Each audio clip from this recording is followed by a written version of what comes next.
Assalamualaikum warahmatullahi wabarakatuh. Salam sejahtera, salam perjuangan, salam Melaka berwibawa, pintar hijau bersih. Saudari-saudari le, manakam, semenya horma, ni hao ma khaifalukum mahna bilang syukran, maradan waran inturung mendai cara tajau.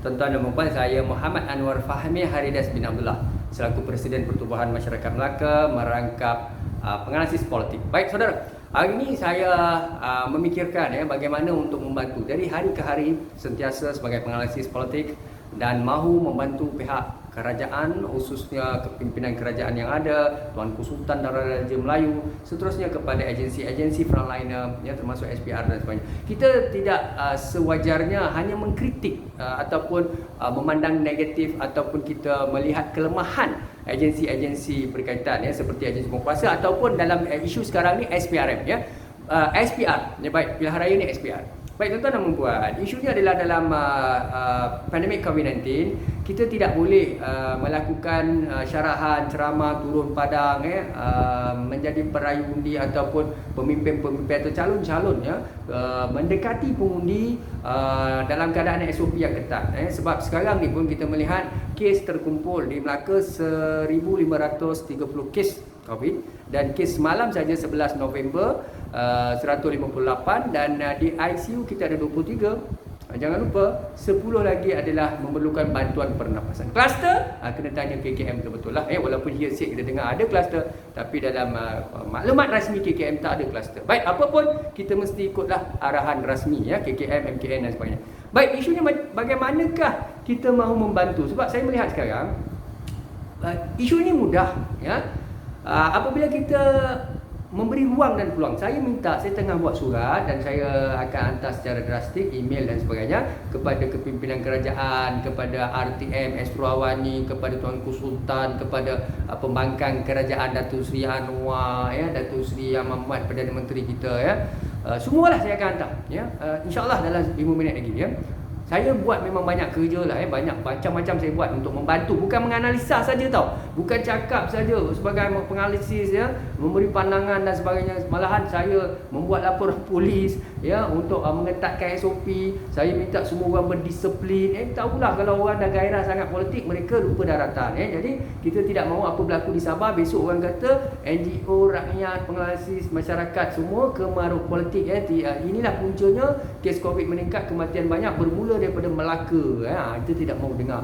Biarlah orang rasa pahit, orang rasa sengsara, tetapi macam Singapura disiplin sangat ketat, negara mereka maju currency mereka tinggi kita tidak mahu berkompromi dengan isu-isu. Tapi apa yang saya ingin syorkan adalah RTM, TV3, broadcast media, Astro Awani dan sebagainya mestilah berikan laluan seperti mana berlaku di Amerika, di Korea Selatan, di Singapura. Bagaimana ada debat debat-debat ini sebab masyarakat pengundi berumur, berusia, remaja dan sebagainya, mereka lebih selesa. Kalau dah COVID-19 tak boleh keluar rumah, bagi selang-seli mungkin pukul prime time pukul 8 atau 8.30 ataupun 9 macam di Melaka kita ambil lah calon-calon Ketua Menteri Adli Zahari Tuan Adli Zahari, kemudiannya Datuk Seri Sulaiman Mat Ali untuk Barisan Nasional UMNO, kemudian kita boleh ambil Rafiq daripada Perikatan Nasional, kalau ada pun putra bolehlah Dr.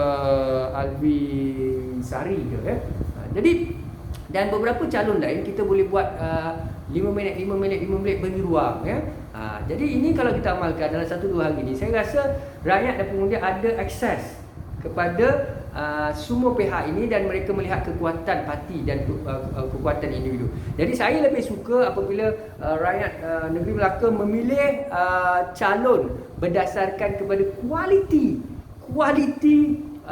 calon itu sendiri bukan parti politik yang kita harapkan adalah kita mahukan, kita tidak tahu kita memang, saya punya analisa, saya tidak nampak BN UMNO akan menang besar ataupun Pakatan Harapan akan dapat two-third majority besar. Mereka akan dapat, kalau 28 kerusi antara mereka akan dapat 16 atau 15 saja, ataupun kerajaan campuran dan sebagainya. Dia akan jadi macam itu, baik federal pun atau MPRU ke-15, dia akan menjadi senario begitu. Jadi apa yang perlu kita lakukan sekarang ini adalah yang pertama, pengundi Melayu, India, Cina, Sabah, Sarawak di Melaka ni saya minta kepada semua pengundi keluar mengundi, tolong keluar mengundi, sebab ini melibatkan, sebab kalau kita nak tunggu 5 tahun lagi tuan-tuan, sangat seksa. Lepas tu kita akan marah kerajaan rasuah, korap, salah guna kuasa, tu lion in one mouth, tu macam-macam kita akan cakap. Jadi bagi saya, sudah gelanggang dibuka sekarang ni. Gelanggang sudah dibuka, kapet sudah ada. Maka kerja tuan-tuan adalah berkorban, turun ya.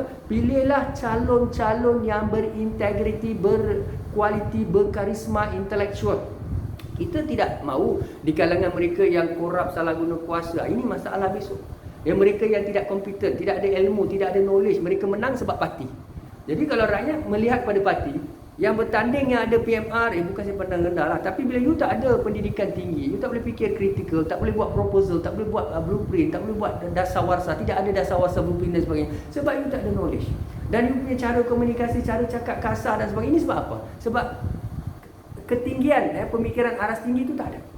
Yang sebab itu saya kata, jadi dalam konteks ini saya akan segera di samping saya turun padang dan melihat apa yang berlaku di kawasan-kawasan itu, di waktu mungkin selepas, biasanya saya akan turun padang dalam pukul 6 ke atas ya, ataupun satu Ahad saya pergi awal. Baik, tuan-tuan dan puan, usaha saya sentiasa berusaha sebab saya mahu menjadikan Melaka ini sebagai contoh. Contoh sistem pilihan raya yang sangat SOP-nya ketat, berjaya laksanakan pilihan raya seperti Mongolia.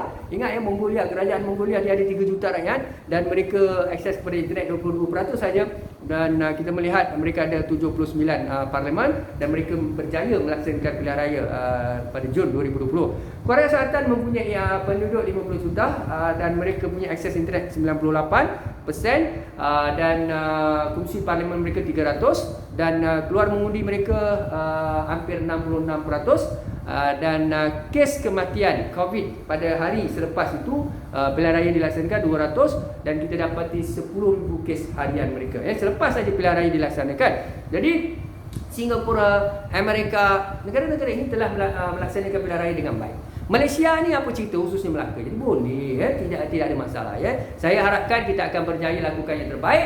InsyaAllah saya doakan kepada semua calon yang ada, tolong rancangkan dalam media sosial Facebook dan sebagainya. Ingat Facebook antara kekuatan sebab rakyat banyak mempunyai akses kepada Facebook selain daripada Twitter, Instagram dan sebagainya, TikTok dan sebagainya. Tapi gunakan Facebook dan juga media sosial lain. Jadi bagi saya pesan pada tuan-tuan supaya pertama sekali trending selalu mesti ada dasawarsa, mesti cerita tentang isu-isu domestik, isu-isu dalaman isu-isu dalam negeri, isu-isu apa yang mahu diperjuangkan Kita jangan buat isu-isu yang tidak ada kaitan isu nasional apa yang tuan-tuan boleh sumbang sebagai calon-calon dengan kepakaran yang ada, apakah misi dan visi, turun pada mendekati mereka menyantuni mereka dan buat walaupun ada manifesto peringkat pusat ataupun parti masing-masing, tuan-tuan perlu ada manifesto tuan-tuan sendiri. Dan syukran dan terima kasih. Assalamualaikum warahmatullahi wabarakatuh.